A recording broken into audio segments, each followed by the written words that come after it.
Hello, find source voltage Vs and source resistance Rs for the given circuits. Solution: we use KVL method for both circuits. For first circuit, load RL1 equal to 4 ohm and current I1 equal to 1 ampere. So equation 1 equal to Vs minus Rs equal to 9, and for second circuit, load resistance RL2 equal to 2 ohm and I2 equal to 1.25 ampere.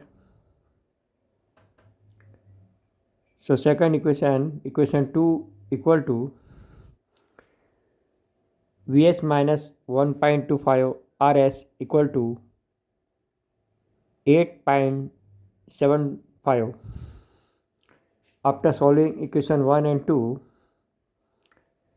we found Vs equal to 10 volt and Rs equal to 1 ohm.